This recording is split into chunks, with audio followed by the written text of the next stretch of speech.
Hmm. Yeah. Okay. Good evening, everyone. I'd like to call the Whatcom County Ferry Advisory Committee meeting June 5th to order. And my name is Pam Gould. I'm the chair. And the first thing I'm going to do is call the roll. Janice Cottrell. I believe she is not available tonight. Richard Fry. Aye. Pam Gould, yes. Diane Harper, here. Todd Legacy. Present. Carol Lant. Is she on Zoom? Let me see. Yes. Can you hear her or can we hear her? I can hear you. Okay. We can hear you. So mute me again. Thank you. Thomas Philpott is traveling and Catherine Shorney. Here. Great. Okay, we're going to take a moment to salute the flag and have a moment of silence. I pledge allegiance to the flag of the United States and to the republic on which it stands, one nation, under God, indivisible, with liberty and justice for all.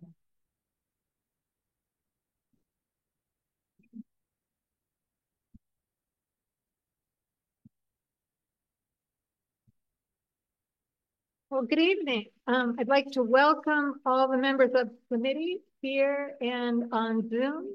I'd like to the only county staff here is actually our county council representative, John Scanlon, who's here with us tonight. Gary Poole is going to be with us from Seattle remotely. And so those are going to be our two speakers to begin with.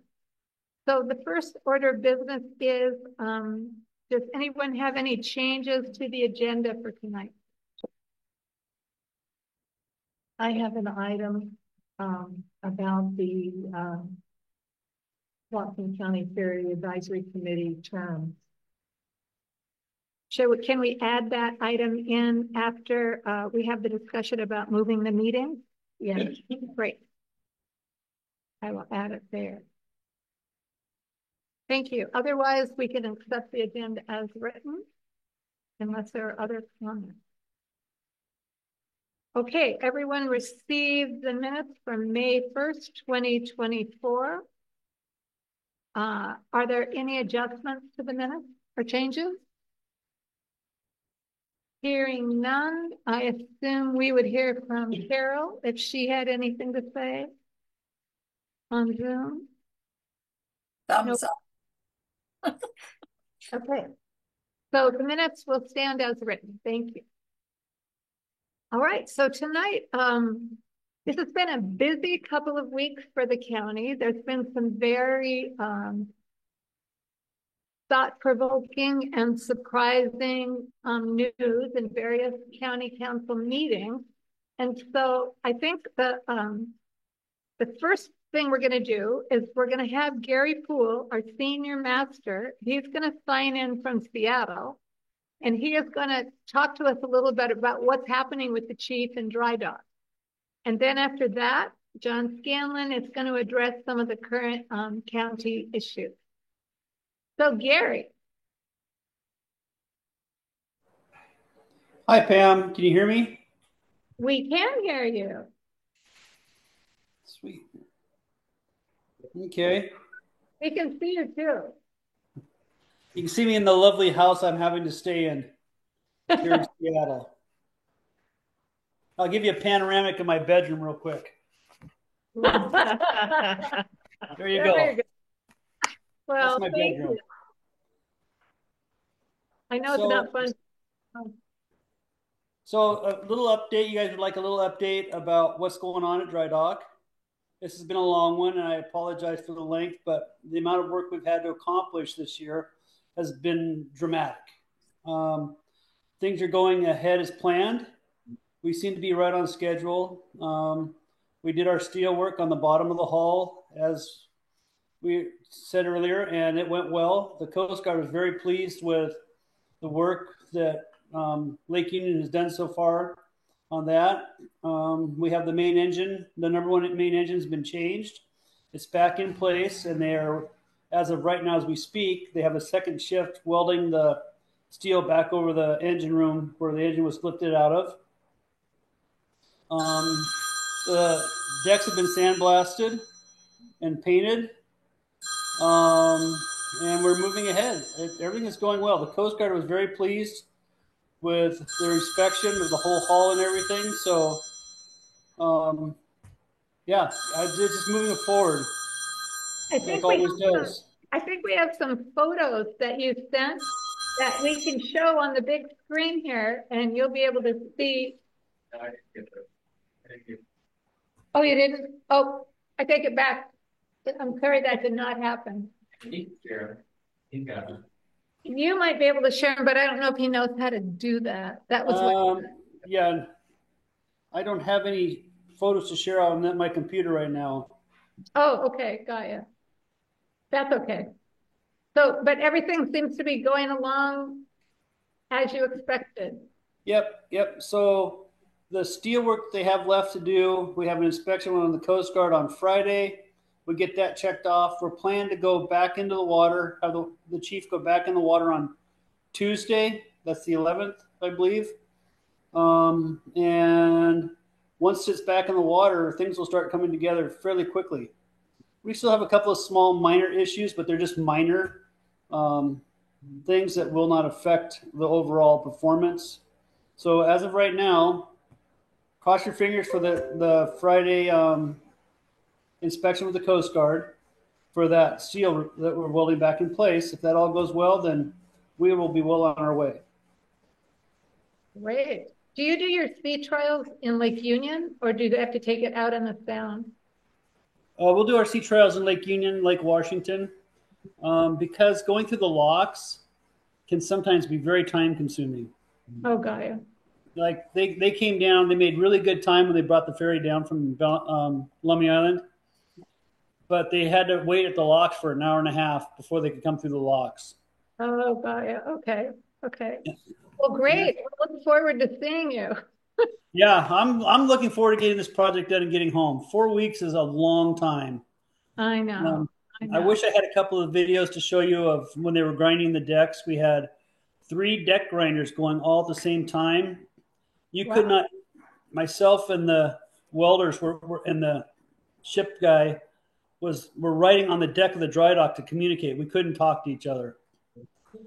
And then yesterday they were spray painting an epoxy paint on the underside of the hull, and everybody had to wear respirators for all day working on the vessel. So yeah, I'll be glad to get home. Well, thank you so much. We really appreciate it. Thank you, Pam. Okay. Thanks for calling in. Yep. Okie doke. So next, our council member, John Scanlon, who is also the chair of the Public Works and Health Committee. And on the 21st of this month, Director Cosa gave a report to the Public Works and Health Committee that had quite a number of new news items. And John is going to tell us a little bit about those and a little bit about what's happened after that. Thanks. Some work or no? Oh, yeah, actually, yeah. Can he use that? Oh, perfect. But turn it on.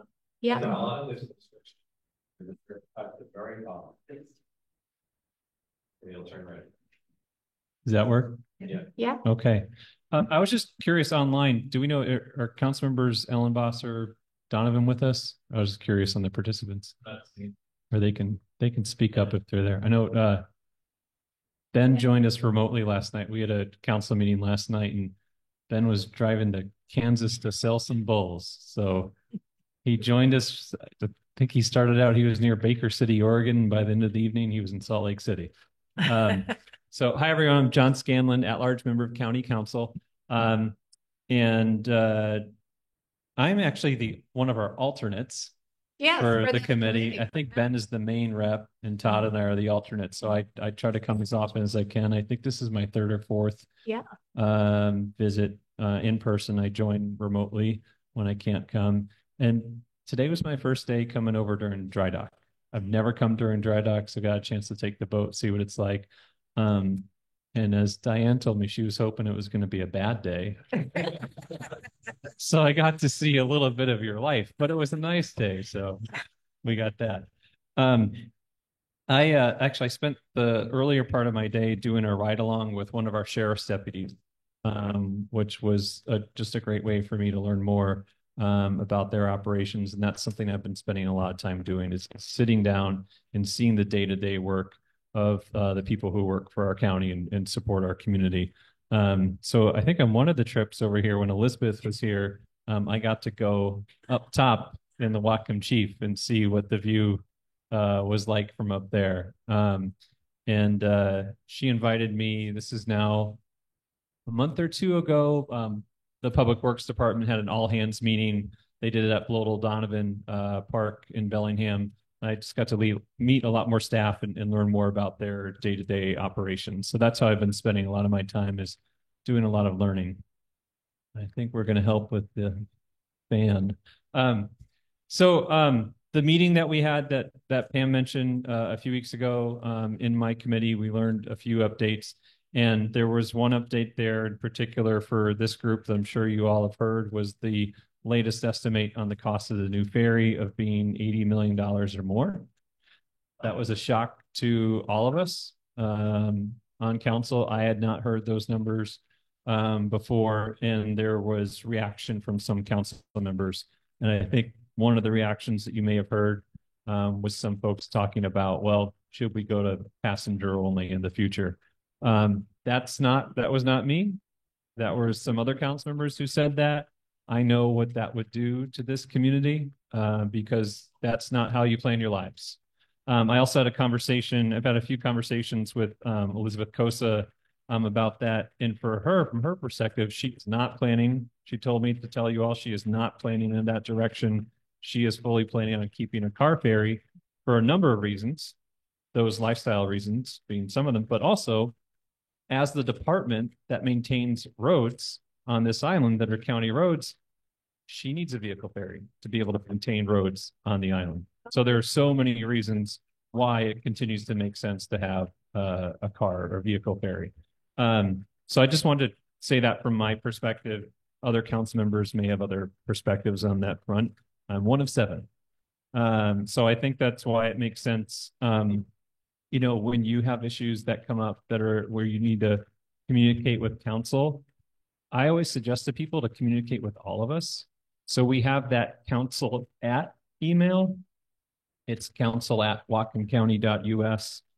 Or if you want to do the longer one, it's council@co.whatcomcounty.us, whichever one you prefer, but it's on our website. When you send an email there, it goes to all 7 of us and to our staff, so everybody sees it. I always think it's important to communicate with all of us because, as you all know, as committee members here, you have restrictions on how many people you can talk with before you meet a quorum, and we have those restrictions as well. So I can't have a conversation on a public works item.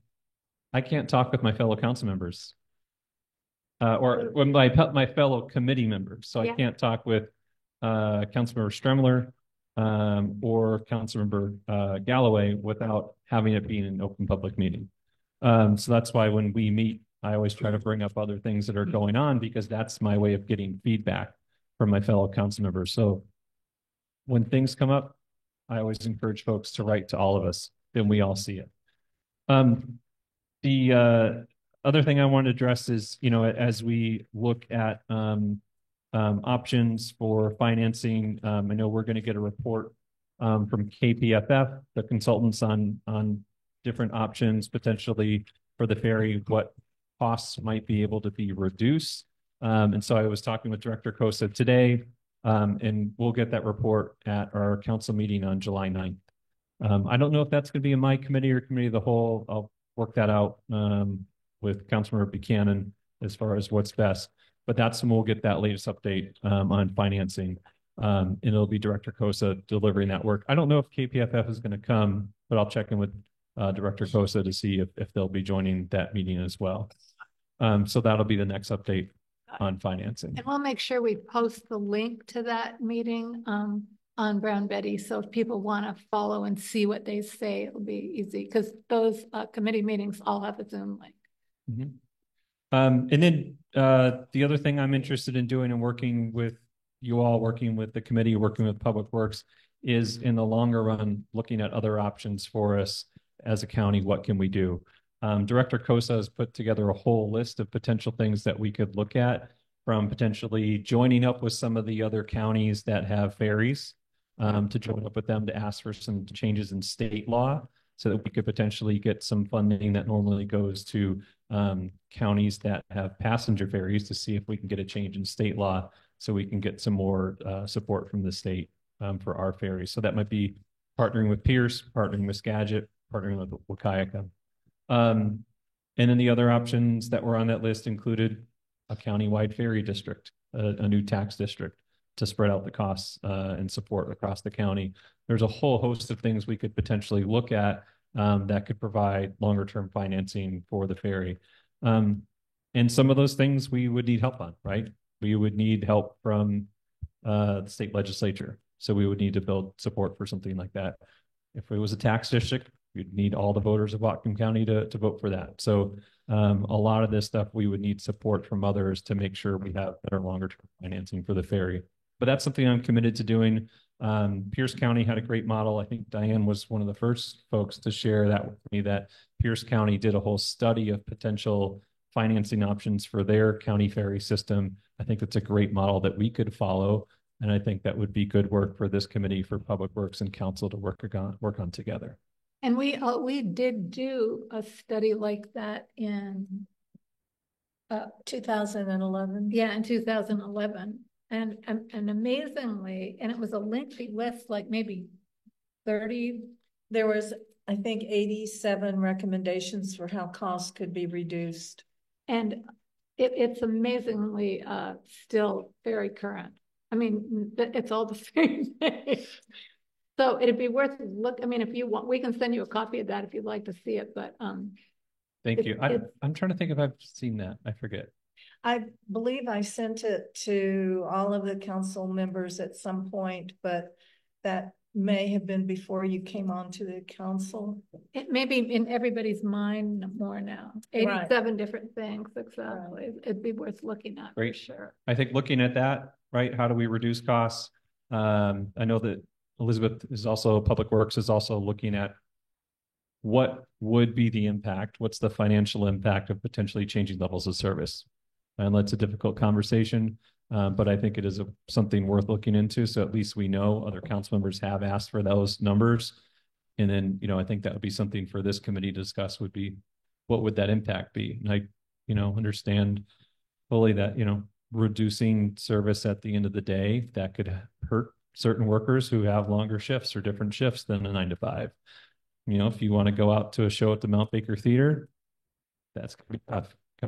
So I think those are all things that we should look at, can look at, both those things that can save money, and then looking at more stable financing in the future. Great. So John said he would be willing to take questions. If people have questions in the audience. So we just need to give you oh, perfect. He passed it to him. Got it. John, thanks for being here. Regarding the taxing district, I thought that I had read that the council could actually, at an executive council could actually authorize or pass a taxing district without the vote of the people. Do you know if that's true? I believe that it is. That is true. I heard that from Director Cosa, that if the executive directed that he would like to see that happen, the council could vote and they could enact it without a vote of the county. The limitation is on the amount of tax. When it goes up above a certain limit, then you would have to have a vote. But basically what you do as a council is you create yourself as a ferry district. You are the district commissioners. There's no additional overhead. But you take the political consequences, of course. And do you know, is that is it a simple majority, or does that have to be a super majority? As it as it reads, it just says the county council can do this. It does not say by what amount of vote. I can send you that reference. Thank you. I'd be interested in seeing that and looking into that. You know, the way I think about that issue is I always think, so I live within city limits, but I live towards the western edge of the city. And I think about it as far as, well, I live a lot closer to the ferry than somebody who lives in Maple Falls. I'm more likely to use it. So I always wonder about why is that the case that I'm not paying to help out? Obviously, you know, I live within a city, not an unincorporated county, but I think, you know, there are some things to consider. So I'll look into that. One thing I'm wary of this year, when it comes to any new taxes is, yesterday the auditor received signatures, and I just saw an email today that there are a sufficient number of signatures that will have an initiative on the ballot this fall to repeal the Healthy Children's Fund, which was passed by voters in 2022, and helps to expand childcare access and early learning programs across the county. I'm a big supporter of that program. I serve as our council representative to the Child and Family Wellbeing Task Force. So I'm going to be reluctant to do anything new on taxes until we know what happens in November, because council may have to do something else at some point, depending on what happens in November. All right. Are there any questions for John on more questions here? Jim, do you have a question for John? Yeah. Oh. Okay, some of this is a little information. John, you cannot throw the ferry out. A ferry is a road by the state and the United States designation, and under the code of Washington State, you can't get rid of a road unless it's physically impossible to put it back. So you're stuck with it. I have a ton of ideas how to save money. And that thing that they're designing is going to cost us so much money in fuel. It'll be anywhere from 350 gallons a day to maybe close to 500, because we got into the Texas State Ferry things, and they're burning 27 gallons an hour on that same basic hull with diesel electric now, and that's no batteries. So we've come up with a couple of options on that, and I'd like to really talk about these, because if it becomes that expensive, we're not going to have anybody out here. And we're already, you know, suffering lack of children, lack of people in the fire department, everything else. You know, this is going to be like going to Martha's Vineyard, except they don't have any movie theaters. And so there's a ton of different things I can think of. The LOS, now that was in level of service. That was done within the Growth Management Act. And a lot of people think. Do you have a question for John? That's what we're trying to do now. This isn't like open whatever. It's open comments. This is questions for John from the Public Works Committee. And I'd be happy to talk anytime. Yeah. That's good. Oh, you are? Oh, okay. If you don't have my... Hi, John. First of all, I wanted to really appreciate your dedication to coming out here or even making time to come and Zoom and wrap your mind around these really challenging issues. I have a question about the construction period. And I just think that we need to continue to look for options that will not shut down vehicle access to the island for 6 months. That will be a disaster. We're already beginning to see the impact it would have on so many things, including our store, for example, emergency services, and a long list.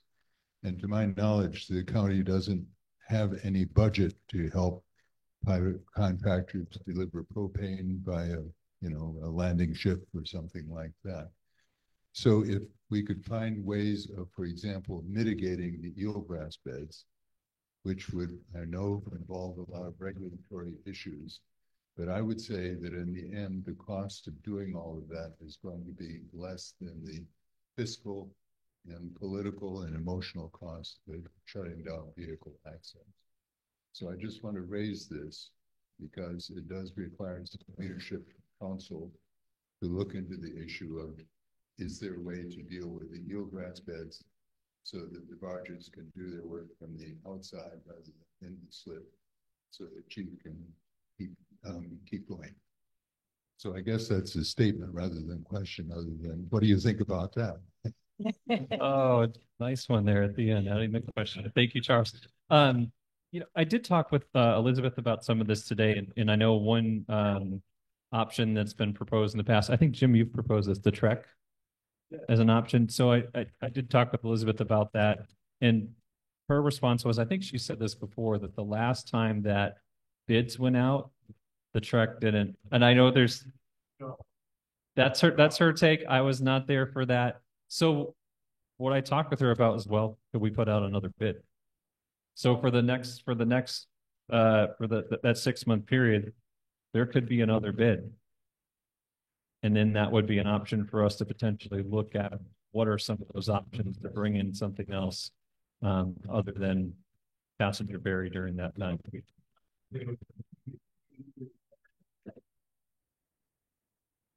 And Jim, I can tell you that I did send the comment that you went in next door to Gary to look at in Seattle, because I wasn't sure if he was looking at that stuff. And he read it over and he thought it would be great to have the Trek be able to do a fit test on the dock. And he said, send it to Liz. So I did that. And she got back to me today and said that she would reach out to the captain and try to make a time so that he could come in to fit test the boat. And then, once he figured out what needed to happen or if it would fit, all of that, he would be more than welcome to bid when it comes open again at the beginning of the year. And then if anytime we had an outage or unplanned thing or whatever, we'd have another option. And she thought that was a good idea. So that is in the works. Thank you. I'd just like to follow up. Talking about the period of construction, how they never achieve. Hang on, Charles. So I think we need to use wire. Just went out. Okay, I'm talking about the period during construction between approximately July and 2027 and January 2028, when the chief hopefully will still be there. So it's not a question of finding a different boat. It's a question of not blocking up the slips 24/7. So whatever boat it is, the chief hopefully could come and go and we could maintain some level of vehicle service. That's the issue. And one solution to it is to have the barges work from outside the slip. And that in turn led to my comment about eelgrass mitigation, which in turn leads to discussions, I think, with the Lummi Nation. Thank you. I'll check in with Public Works on that to see what the options are. And that might be something that we could ask KPFF to look into, because I would want to know, what are all those steps? What's needed. I'm sure we need some type of waiver and state regulation, et cetera, to be able to do that. So I'd want to know what those steps are. And I think that's something we could lay out to see, is that an option, and evaluate that. In the March meeting here, KPFF says there was no other option. And I'm just saying that way lies disaster for these. I believe they have moderated that position to some degree, and it sounds like there's a more wide-ranging discussion of options from what I've heard so far, just recently. And do we have any other questions for John here in the room? And what about on Zoom, Bill? No one's raising any. Is there? If anyone on Zoom would like to ask John a question, feel free to raise your hand and Bill will call on you. Nada? Okay. Then are you anything else? I don't have anything else. Okay. Thank you. Oh, Rich? Just want to make a comment. Yes, for John.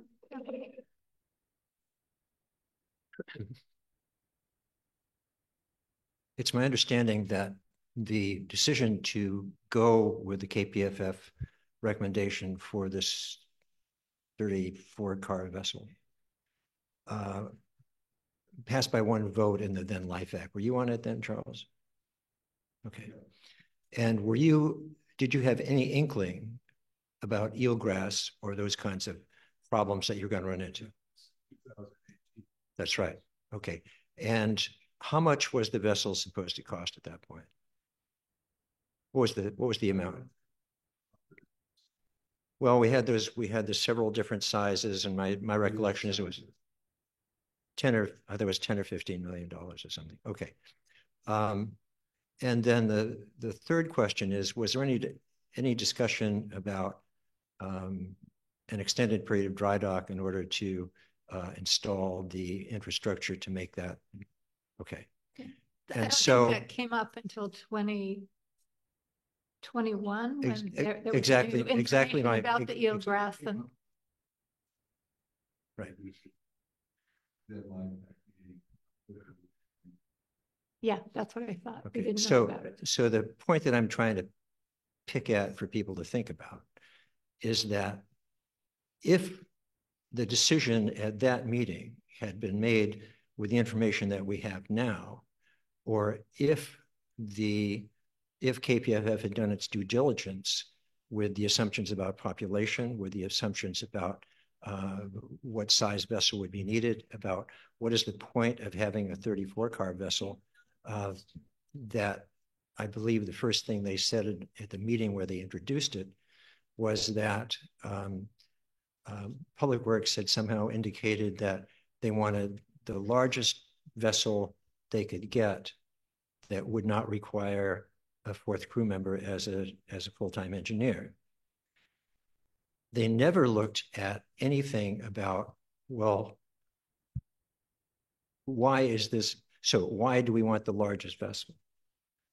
And the idea was kind of in vague brackets around that, well, sometimes it might have to go to Fairhaven. Yeah.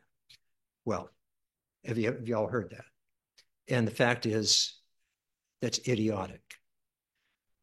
There's no way that you could do, well, you can all do the math and you can figure out. I drew you a little cartoon back in those days when you're on the committee, and I said something to the effect of, on a short 1 mile run ferry, you want a small boat that goes a lot back and forth.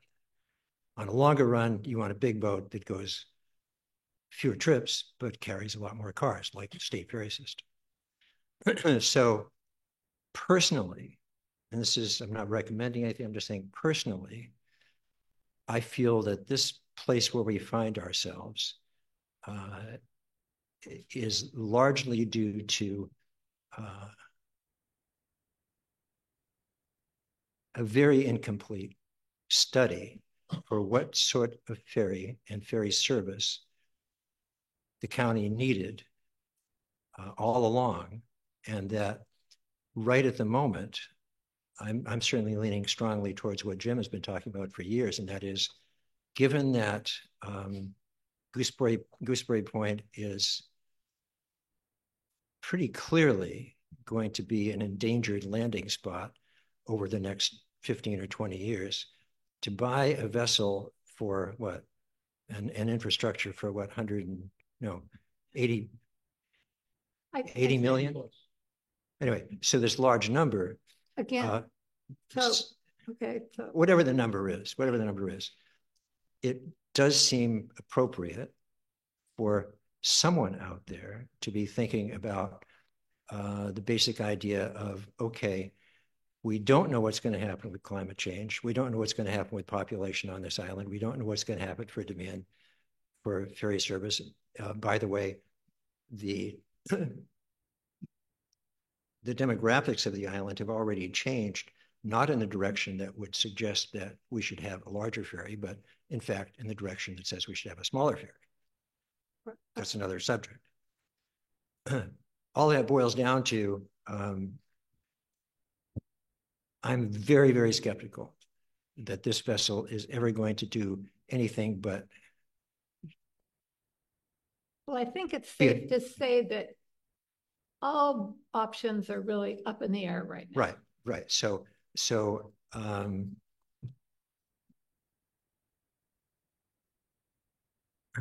color me an unhappy camper about this whole vessel. This whole vessel is a disaster. And what we need, what every public government entity needs to do when climate change is the big thing in front of all of us is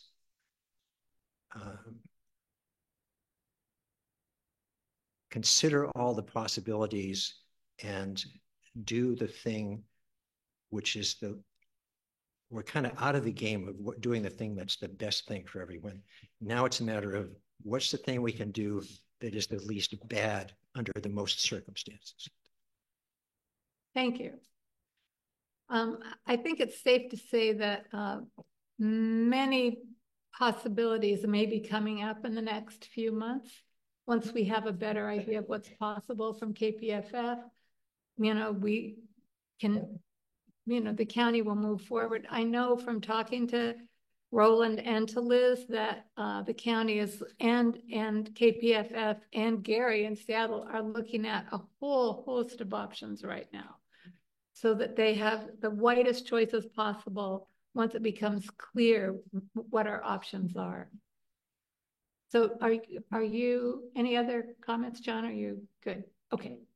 Can I just follow up here? Is July 9th time when those options are going to be advanced? Yes.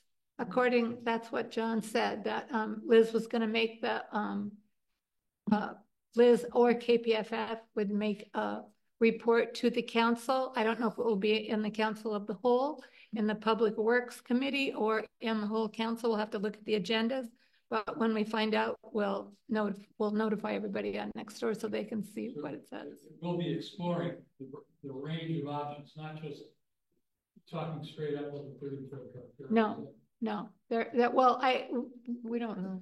We don't know. What we know is that they have been tasked to look at all the possible ways that they could save money on this proposal and still retain the raise and the crab grant. That is what she is going to report on. And based on whatever they find, they will then decide what their next step will be. So we still have a ways to go. So now we're going to move to the committee work. You had one more question. Oh, we do? Sorry. Raymond. I thought. No, I was just going to comment that when the size of the ferry was selected, it was based on a set of worst cases that we could see, and that was the worst cases that have been magnified and changed now 4 or 5 years later. So it was, the size was chosen quite a while ago, and that was then. This is now. So okay. So so next we're gonna, John kind of covered my report on the 5/21 Public Works Committee meeting update and the revised budget. The revised number that we have heard, but we haven't heard formally, it seems to be in the range of about 87 million for a total. So clearly they have to, make changes and adjust wherever possible and or begin some other planning. But any way that you look at, what's coming down the pike, whether we get a new ferry, another ferry, we repurpose and use the Whatcom Chief, no matter what we do, the docks on the Lummi side, the Gulf of the Lummi side still have to be replaced. They're at the end of their lifespan, and that is still going to need to happen. And it will probably take about 4 months to do that. So we may have some extended periods of outage, which I know they're working on trying to break up if they possibly can. But because of that, the ad hoc committee on Access is still moving forward with their plan. We know, you know, living on Lummi, we could end up with no passenger ferry like we have, I mean, no vehicle ferry like we have now for any number of reasons. The chief could break down. There's no place in dry dock. We end up with a passenger ferry for some number of months. There could be some kind of disaster that would, you know, clearly interrupt everything.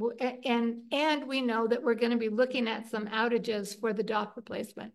So because of that, we are going to continue with the access work, taking a solid inventory of what's happening. And Catherine, who is on the ad hoc Island Access Committee, has started some of that work.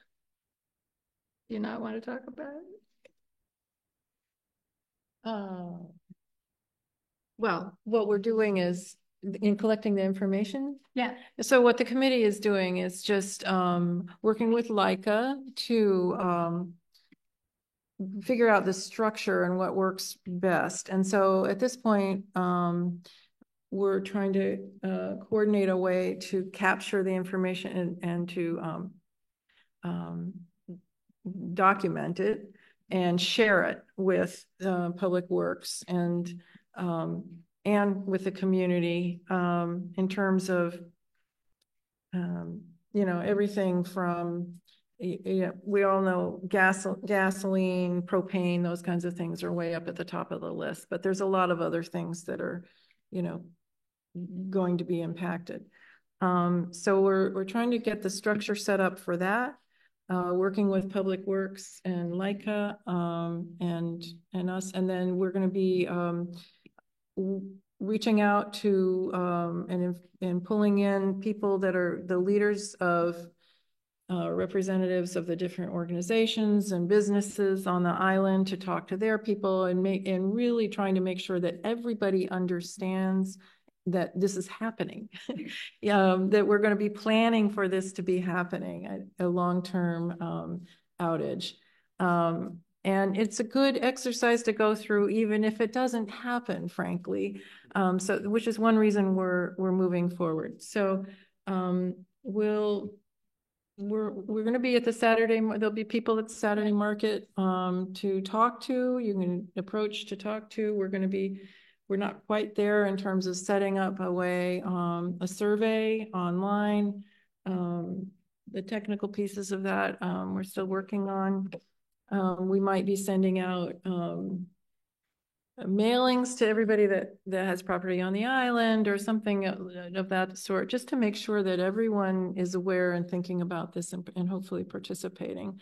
And then we'll be also doing some sort of we're planning on some sort of public event where, again, we can just kind of get the ideas on the table and make sure, and just making sure that everyone has an opportunity and in a variety of ways to participate in the process. So that's kind of where we are right now. Yeah, and we may have the assistance of a couple of community community health graduate students from Western. In working with the island, the Health and Wellness Committee on Lummi Island and Peace Health, she works with the graduate department at Western, and every summer she has 2 interns to use. And so this would be the kind of community health project that they would normally use. And they would be available, the 2 interns, 40 hours a week for 8 weeks, like till the middle of August. Yeah. So it could be a lot of manpower to meet with people on the island to help develop the tool, to flesh out all the things, and then start to build some of the, you know, ways to think about how to solve the issues that we come up with. So we're hoping by the end of August that we'll be able to have a community meeting and they can do a report out on what they've built so far. And it will be a tool that Leica can use, the county can use, we can all use, so that we can, you know, we can see all the different topics and then all the different ways to solve the issues that we've got. So we hope that it'll be an interactive tool that we can all use and then see, and we can use it for a lot of different reasons. So that's what so you may hear a lot more about this summer. You will hear a lot more about this summer. And again, every Saturday market, we're sharing Leica's been kind enough to share their booth with us. There'll be a representative from the Ferry Advisory Committee there, and you can come and talk about what you're worried about or thinking about, or things that you've thought of that you want to make sure we've captured on the list. So we'll look forward to seeing you this summer. The Good next, idea. Pardon me? Good idea. The next ad hoc committee that's been meeting is the Ferry and Terminal, or Ferry and Docks Committee. And Kurt Eschfalt, who's a community member on that committee, is going to give a little report about what we've done so far. And so, can he just sit next to you, John? Would that be okay?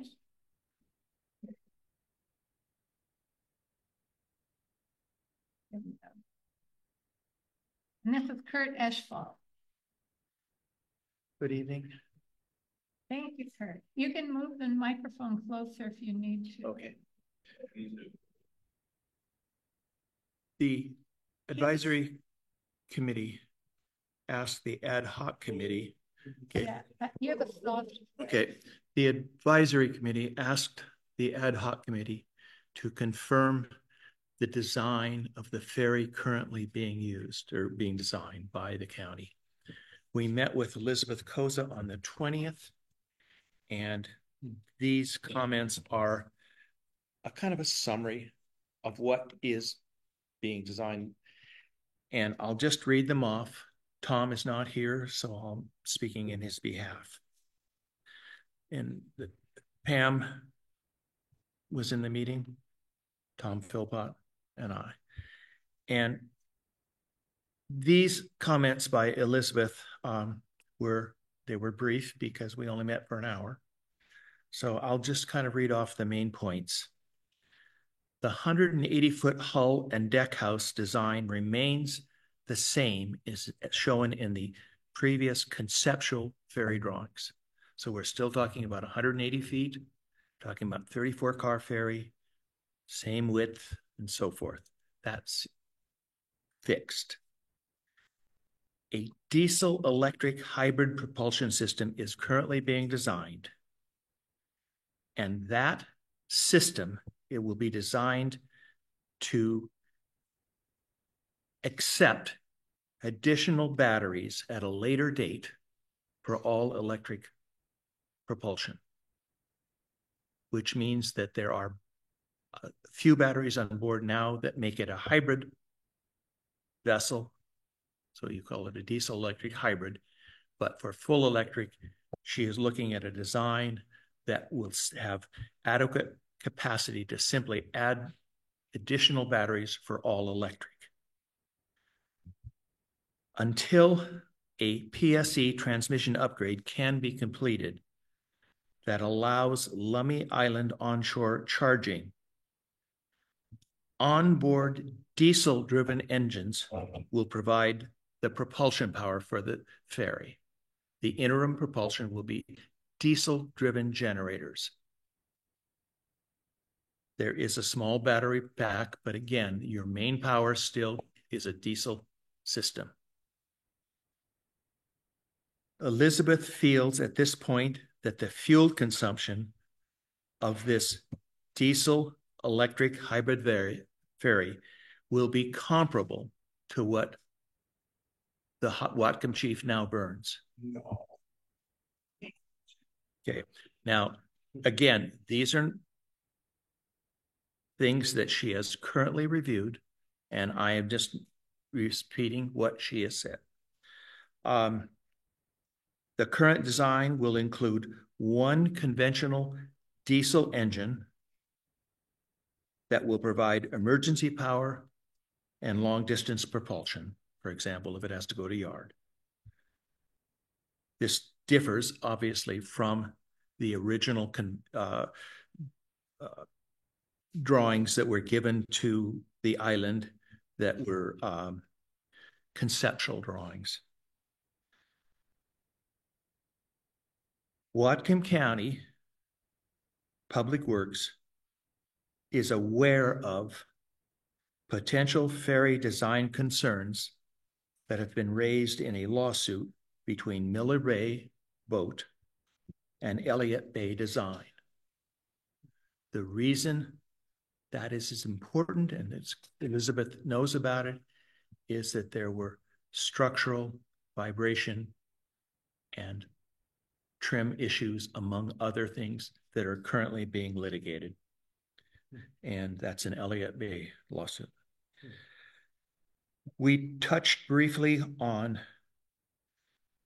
terminal construction timing and how within the phases that KPFF is proposing, we can slip in the Whatcom chief to serve the island.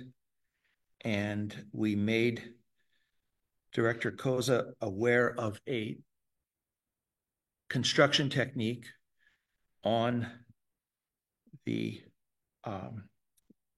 construction barges that allow that vessel to be pulled out nightly, which means if the construction on the terminal allows it, Gary, at his,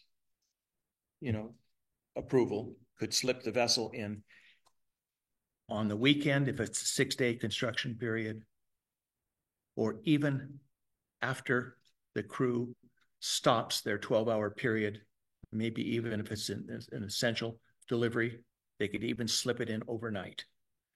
This is a standard procedure, and I have given contact information to Director Koza for the company that I personally worked with that did this every night. So it's a standard procedure, and I'm hoping that what this will do is take some of the sting out of the long construction period.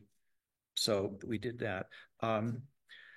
We did not have time to talk about hull modeling or hull optimization, kind of standard reviews of ferry hull design.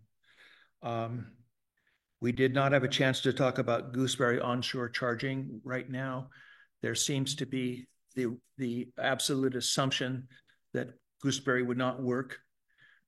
But when you look at the limited footprint of the charging station that would be provided power for the Guaymas ferry, you realize it's not a big footprint. And perhaps that would save the $9 million plus that they're talking about for transmission lines brought over to serve for charging on the Lummi side. Again, the Guaymas ferry seems to be able to be designed to be able to accept one side charging on the Anacortes side only. Perhaps we should look again at Gooseberry. But again, these were brief discussions, and we did not talk about things like battery life. We did not talk about project costs. This was the day before the meeting with the council. So we were able to be a little bit unencumbered by that shock. We did not receive updated vessel drawings, which we've been working on conceptual drawings for 4 months now. And so this kind of remains difficult for the subcommittee to really look at what we're being told. But again, maybe we can get copies of those soon. Yeah. So that's what we discussed in that hour. And there were other things we touched on, but I think these were the high points of it. So, thank you, Kurt. Okay. So, just could you say a few words? What's your overall take on the things? It sounds like some interesting stuff you're coming up with. So, can you talk? I can't. None of us can hear you. So it sounds like a lot of very interesting ideas being cooked up there. Yeah. Should we be optimistic about those things? Is there space to be optimistic? Cautiously optimistic? What Pam and I have discussed, and Tom, is the ad hoc committee would like to meet with Director Koza and look at the options that they are considering, and perhaps have an opportunity to suggest options or variations on options that might be available. I realize the timeline is pretty short, and that, am I optimistic? I'm only optimistic if we can be a part of developing the options that are available. And many of them include ideas that people in this audience have already mentioned and are aware of them. And we would just... Mary, do you have a question? Yeah, I do. I'm a little unclear about, you said it was going to be a hybrid. Yes. Drive. And my understanding of a hybrid drive would be an electric motor that is powered by a diesel generator. Right. Yeah. Right. This is a... And then that could eventually become a battery and shore power plug-in. Right. This is a diesel electric hybrid, which means that you're going to have a generator providing the power. You're going to have electric motors on your shafts. Yes. You're going to have a battery system that can hold power. Yes.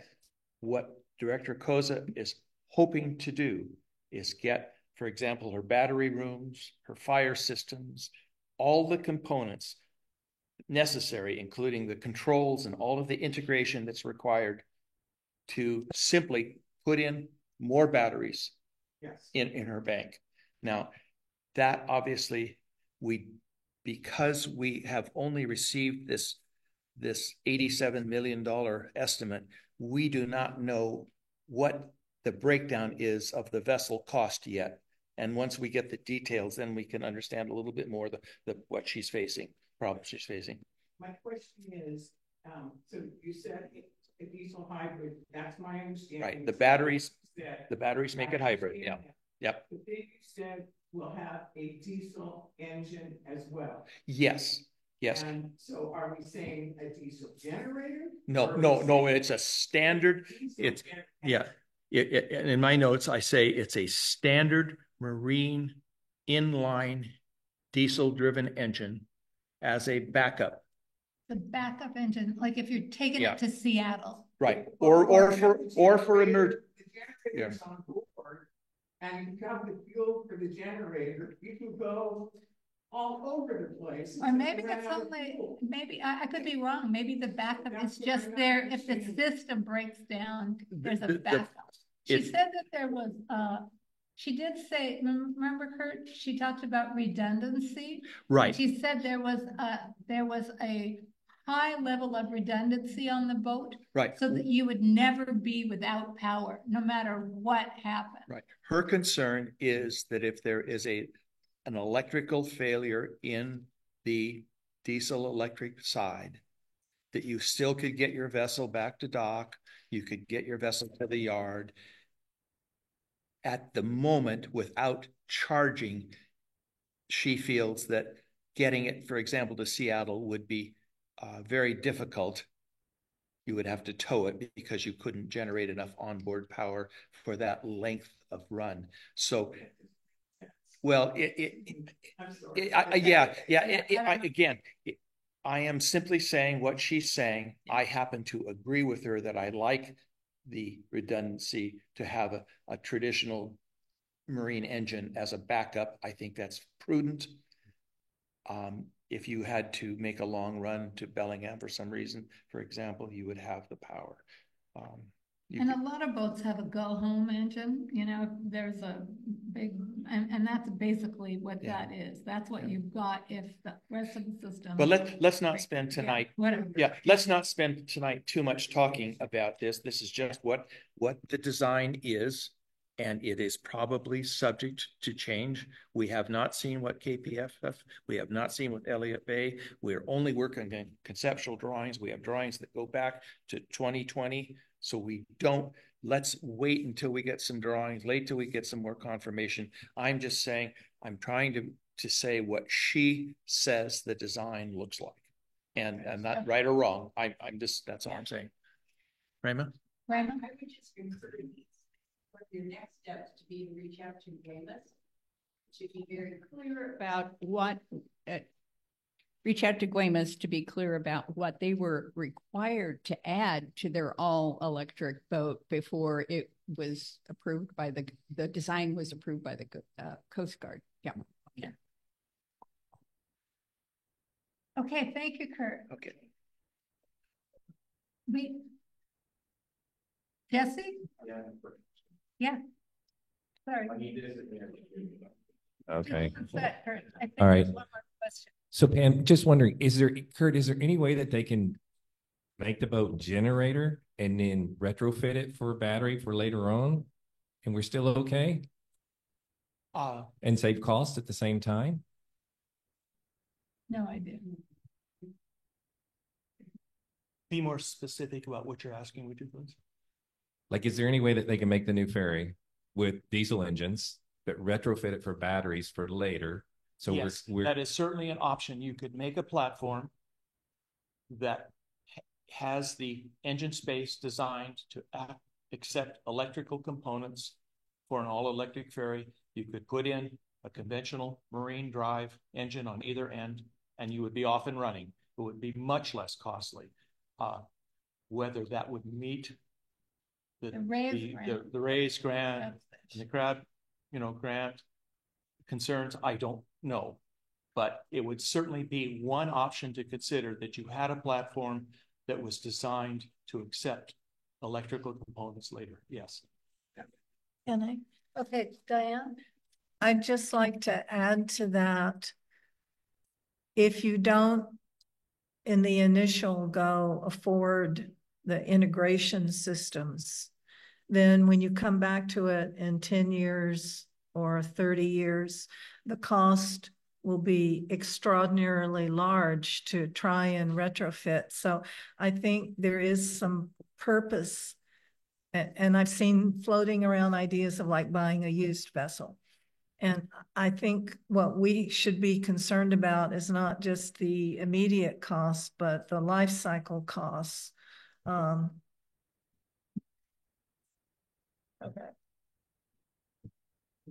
Okay, one more question, then we have to move on because we have a hard stop at 7:40.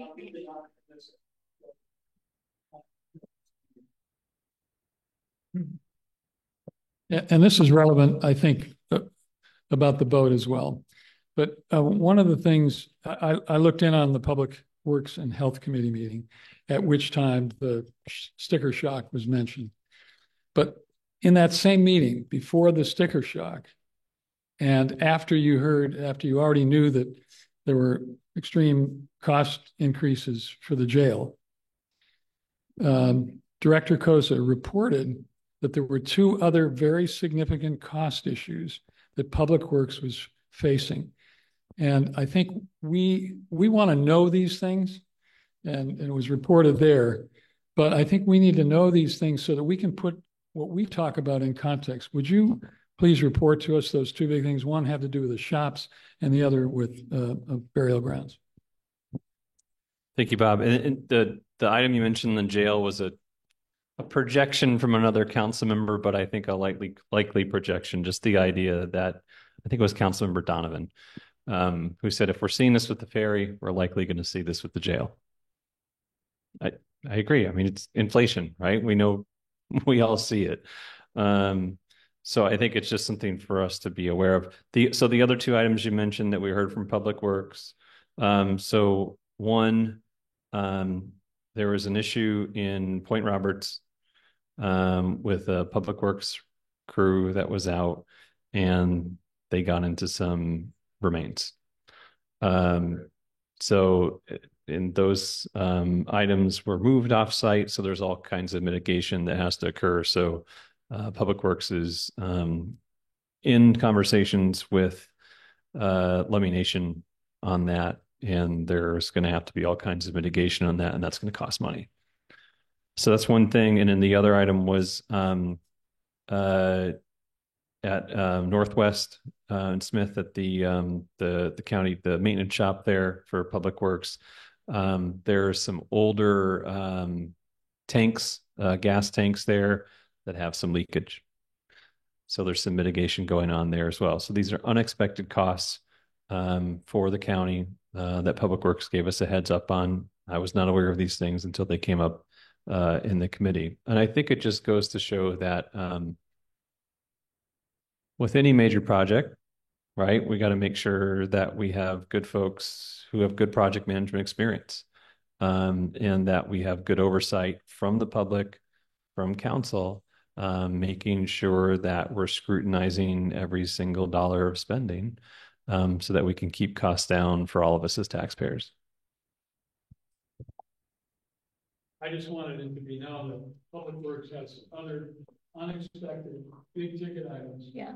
Beyond fair. Both issues were over $1 million. One of them was likely 2 or more.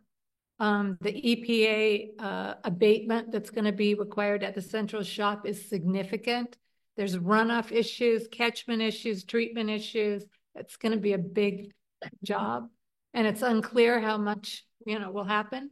But one of the council members did ask Director Cosa at that meeting, before she even mentioned the ferry, she said, well, so will these project costs impact plans public work projects that you have planned for this year and next year?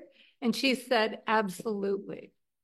So the county is definitely dealing, with a number of issues just besides the Lummi Island situation. And it was good for all of us to hear, everything that was happening. Can I make one more? Pardon me? One more comment. Wait. You've got Rich and you. Okay. And then we're done. That's okay. Okay. I just want to remind everyone that Public Works has a gigantic budget that includes all of the flooding and all of that. But the ferry itself is about 6% of the Public Works budget.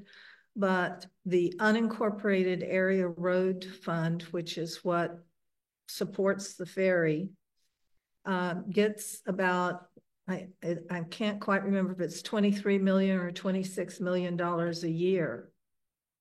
So that has to then cover all of the road projects in the county. And although the Public Works Department budget is huge, the unincorporated road fund is extremely limited and is getting more limited every year as more and more of the businesses and tax producing entities become parts of the cities when they incorporate part of the county. So the unincorporated road fund budget really is quite a limited budget. Rich. Just briefly, there's the microphone. There's a growing literature about how enormous portion of the expected damages from increasing climate change damage is going to have to be borne by state, local, county governments into the foreseeable future, and that it's going to be it's going to be a problem that every local, state, county government in the country is going to have to be dealing with, including us. So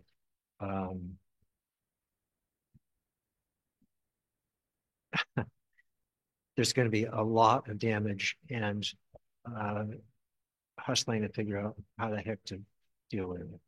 It's a very scary set of problems. Thank you. The county council was definitely feeling the pressure to manage, the vast responsibilities of Whatcom County economically.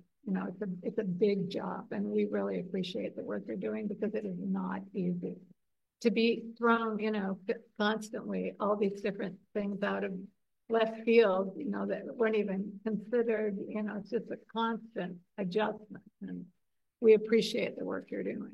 I know it's difficult. what I signed up for. There you go. Okay, so moving on. We want to have a quick discussion. We did not actually make a formal move, to move and second to move our meetings to the fourth Wednesday, starting in July. The second or the first Wednesday is also the Grange meeting, so we're missing all those people in our community. The discussion we had was the fourth Wednesday would work for, I believe, everyone in our committee. So do I have a motion? I move that the regular meeting of the Ferry Committee be the fourth Wednesday of the month. Do you have a second? Starting with? In July. In July. Second? Sure, I'll second. Thank you, Todd. Okay, it's been moved and seconded to move the meetings to the fourth Wednesday starting in July. All, shall I call the roll or can I just say all in favor? Discussion. Oh, discussion, right. Any discussion about this issue? We've discussed it a couple times. You're not on the committee, Jim. Oh, Is there audience questions? Oh, no. Can you not come on the fourth Wednesday? No, I just want to be clear. So that would be the next meeting, would be the fourth Wednesday in July would be the next meeting. Yeah, that's when it Okay. would start. The 24th. I believe that's the 24th. Okay, all in favor of moving to the fourth Wednesday starting in July, signify by raising your hand. Aye. All five have voted. Is Carol there to vote, Bill? Yes. Good. Thumbs up. Thank you. Okay, so it's unanimous. Thank you very much. We had some initial discussions about holding for July. Pardon me? Oh, I take it back. Now Diane, I'm sorry, we added Diane in right before that area. We had an inquiry into council staff, public works staff, about what are the terms of the committee members. And just as a, for instance, Jill was the one who, at the time the council appointed us, said to Pam that she had a 3-year term. But the new information that we just got is that Pam's term is up this January 2025. Well, I looked at the dates. Out of 9 committee members, 5 of us are up in January of 2025, 2 in 26 and 2 in 27. What makes it even more difficult is one of the committee members who would be in 26 is our vacant slot. So in other words, we would be continuing on with 3 members. I don't think that was what the council had in mind. I think it was because of appointing so many at once that perhaps it got confused. Still outstanding. So Yeah. I would make a motion that the committee itself, that we send a letter to the county council inquiring as to whether or not the terms could be adjusted so that 3 end each year.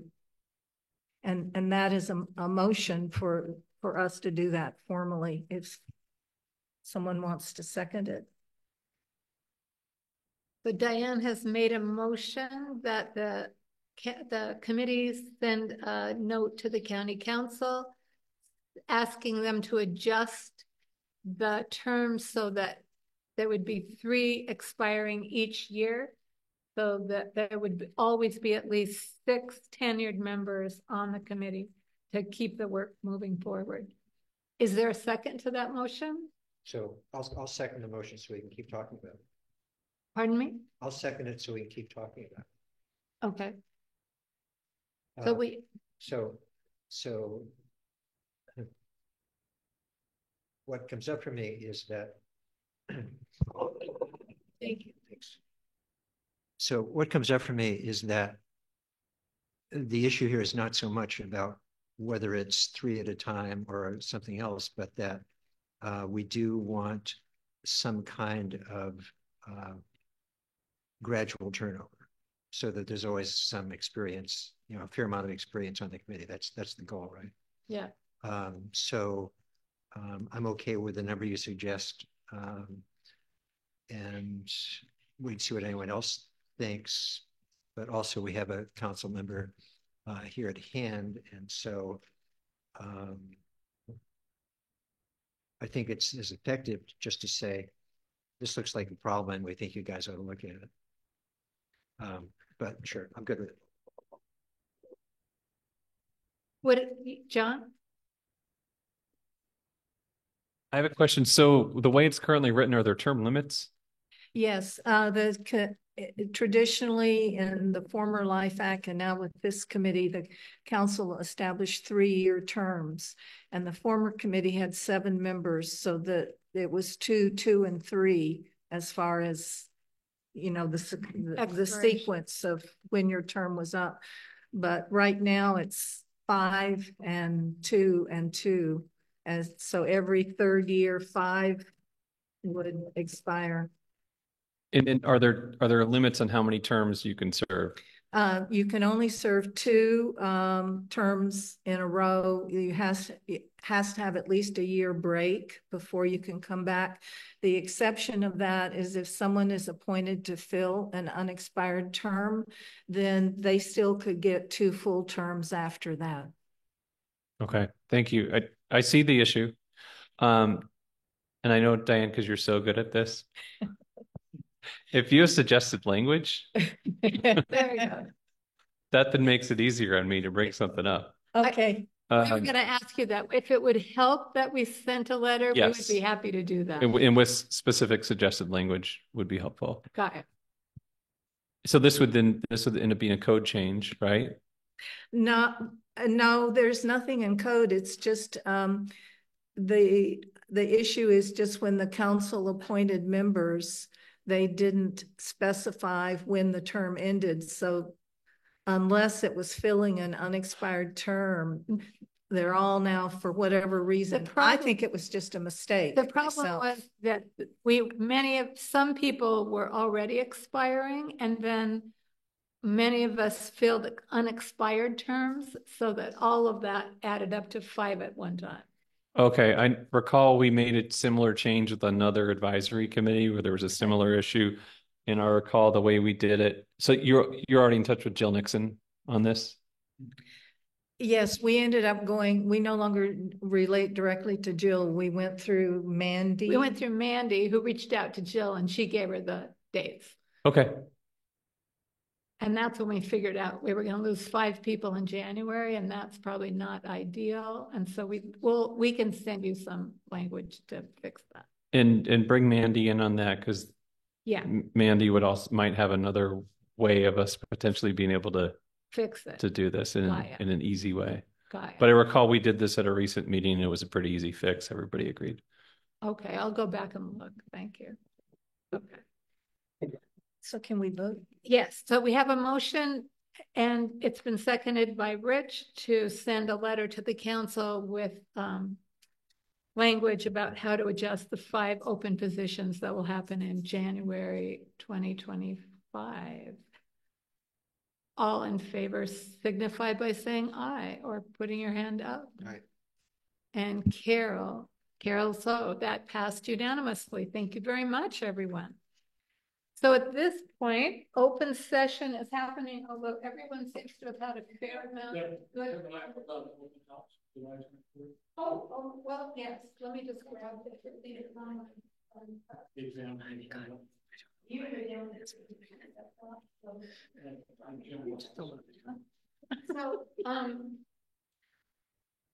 Public Works has luckily hired an assistant for Director Kosa. And so they onboarded, I believe, a week and a half ago or so, maybe 2 weeks ago, a new assistant director.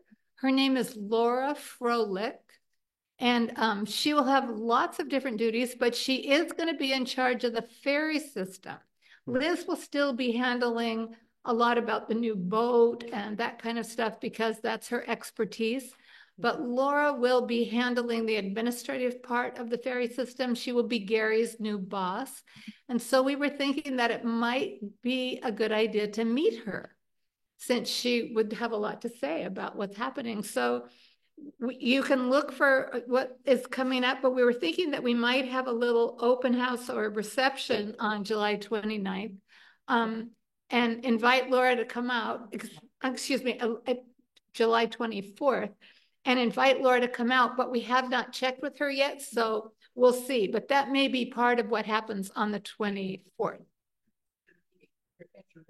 Yeah, at the regular meeting time, part of it, either before or after, or some, we're not sure, but I think it would be a good idea to meet her, get to know her, have her come to the island, see what's happening, you know what I mean? Because she'll be a big part in all of our lives. Now, there's only one person signed up for the open session. That was Bob Anderson. And one. And Chris Coburn, remote. Oh, gotcha. Okay, so Bob, do you want to go first, and then we'll have Chris? Sure, I can do it. Yes. If somebody on the line wants to take Open session. Oh, do you want to? Do you want to?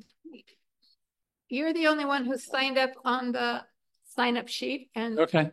So next we'll go with Chris. Okay. I actually have a question first. If you could hold the 3 minutes, I have a question for the committee, and that is, I wonder if you would consider starting your meetings at 5:30, so that there's not this racing for the ferry exercise that goes on, and would allow a little more freedom for the community to be engaged in the meetings. I see you're doing pretty well on time today, but is that something that the committee, particularly those who come from off island, are interested in entertaining? Are there thoughts for any other committee members about a 5:30 start time? Okay. Am I on? Yeah. Okay. I'm already leaving home at 4 o'clock or a little after 4 in the afternoon to get here on a 5 or 5:30 ferry, to then leave on the 8 o'clock ferry and to get home a little before 9. So it that would put me that much earlier. It feels like a big ask for the people coming from off island. Thank you, Carol. I think it's failed to gain any popularity. It's okay with me. I'm not wedded to it. I just noticed some of the earlier meetings when there was a scramble and the person from Public Works had to leave and unplug the equipment, and it just was anyway. Forget it. Bad idea. I'm against it too. Now all right. Okay. Okay. Okay. I'm going to read this to get into 3 minutes. A little over a month ago, I expressed disappointment at this meeting in the outcome of the ferry code revisions. I believe that disappointment and frustration was shared by not only this committee, but the community at large. But now it's time to move on, to plan for the future, and to solve the really gnarly problems that lie ahead, which you've covered tonight. My greatest hope is that all parties in the messy and conflicted process we've all been through in the past year will find ways to improve the one thing that seemed to be missing at crucial times: good, direct, honest communication. I know that WCFAC leaders are working on this, that Councilmember Scanlon is doing a lot to bridge some of the divides, and I'm hopeful that Public Works leaders are ready for a reset to rebuild the trust that was impaired and at times broken. I appreciate what the committee is working on and engaging the community in its efforts so sincerely. We see it in action here tonight in the way ad hoc committees have been populated with community members as well as WCFAC representatives. We see that intention to engage us in the planning for an open house town hall kind of thing that's coming up. We see it in the efforts by WCFAC members to get closer to Public Works in the planning process for an open, to get closer for that new ferry, whatever it may become. In a very real way, we are all in this together. The community, WCFAC, Public Works, the county executive, and the council. And we can learn from the past that this active engagement strategy and a sincere commitment to open communications is going to make the road ahead much easier to navigate and for sure more satisfying. Finally, I'd like to say just a few words about the pending litigation, the Peter Earl lawsuit. I realize this is not within the purview of WCFAC, and not an agenda item on your work plan. I don't expect that. However, I do have a few observations that I would like to make. First, I think that many of us in the community are grateful that the issues raised in the lawsuit are going to get an airing in a neutral setting, Superior Court. The support from the community has been remarkable. Over $21,000 has been raised to date to support the work that lies ahead from 154 donors, ranging from $15 to $1,000. This groundswell of support is evidence that Islanders want to get to the bottom of these issues once and for all. Whatever the outcome, which may stretch into the fall, we can hopefully put these significant issues and conflicts behind us. And in the meantime, we need to keep our focus on working together on the big issues surrounding the new ferry or some alternative. I'll just say in closing that genuine collaboration and communication are really, really important now. We could all get, sort of sanguine about this. We could get discouraged about it, but it's an excellent way to encourage innovation and creativity, which is sorely needed as we look ahead at issues we have to solve.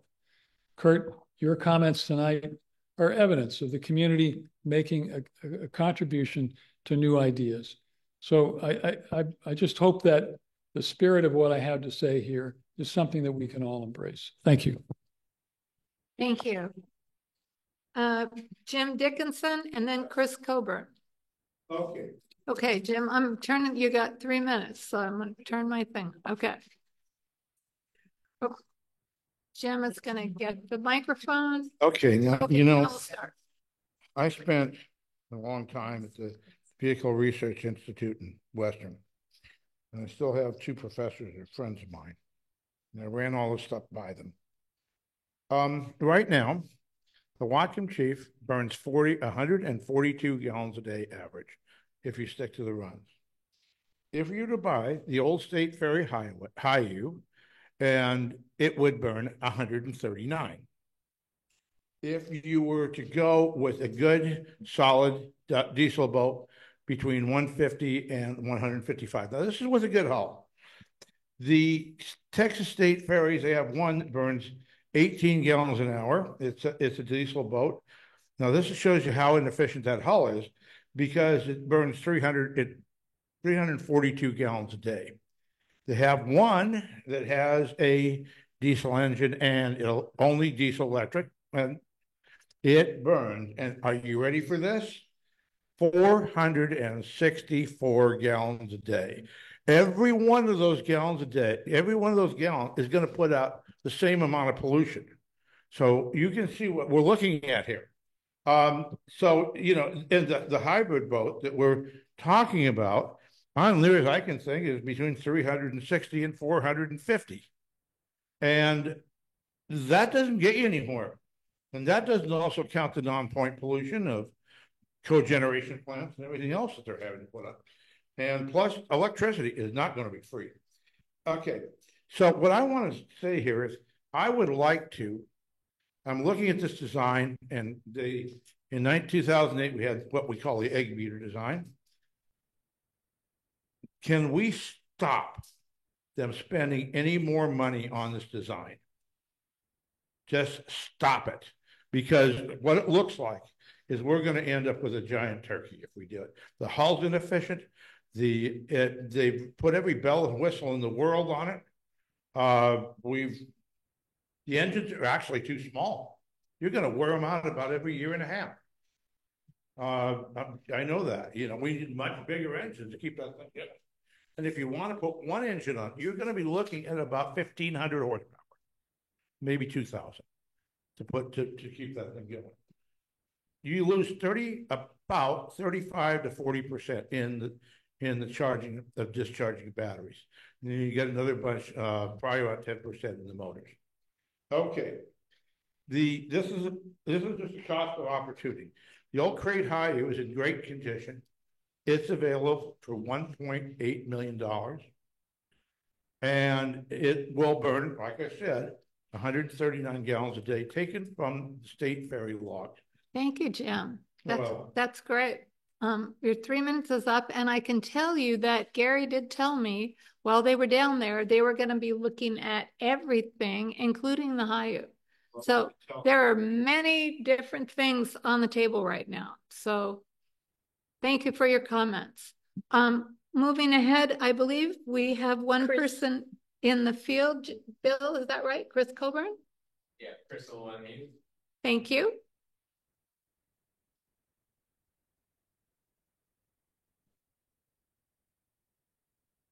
Ask him to unmute. I don't know if you can hear me.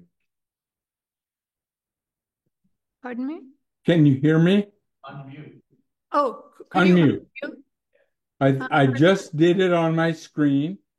Can you hear me? Oh, yeah, we can hear you. Okay. I just have very brief comment.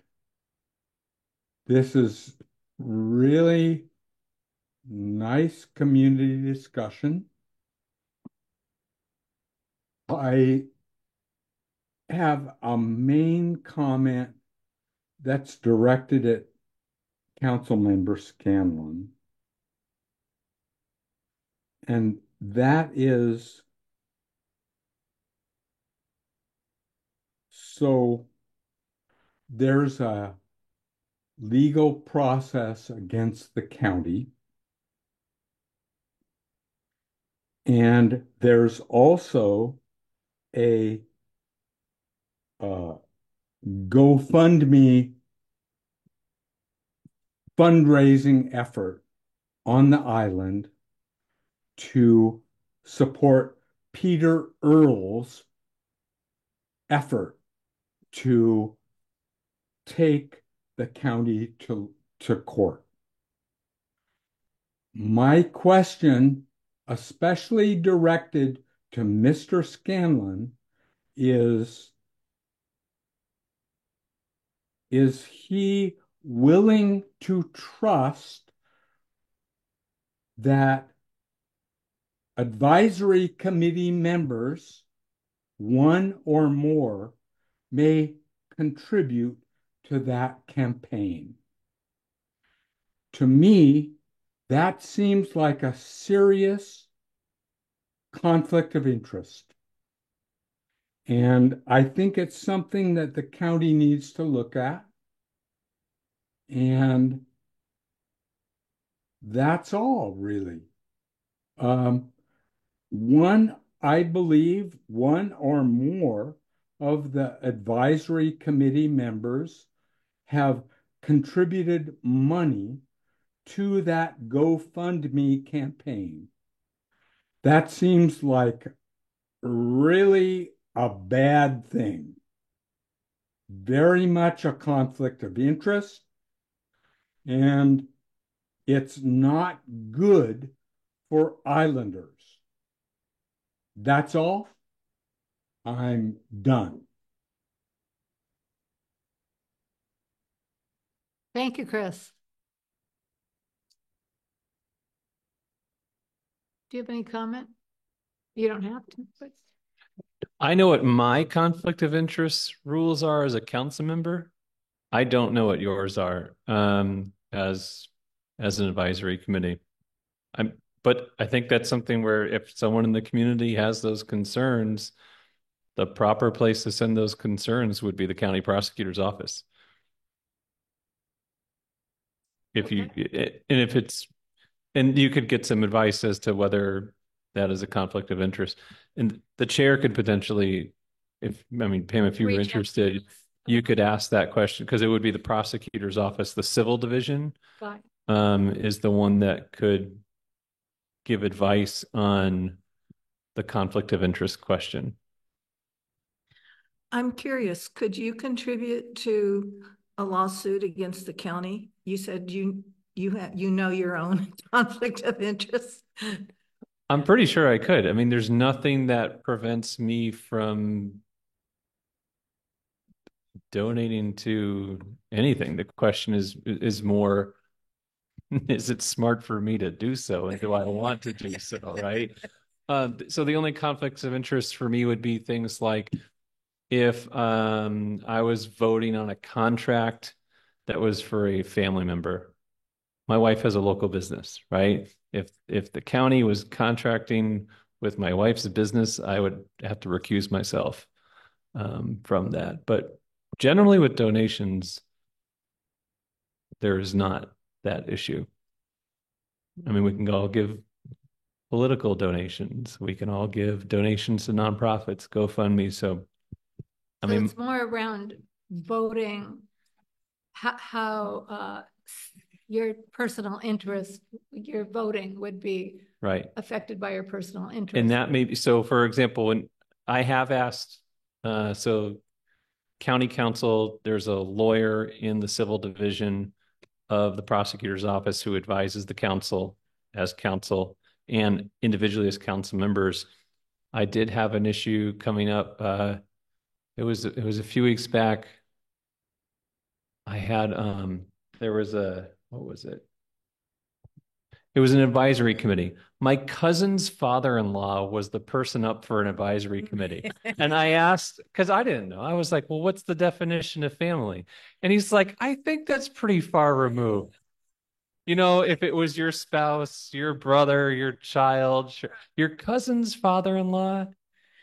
You're good. He was the only one. It was a 7-0 vote. He was a good guy.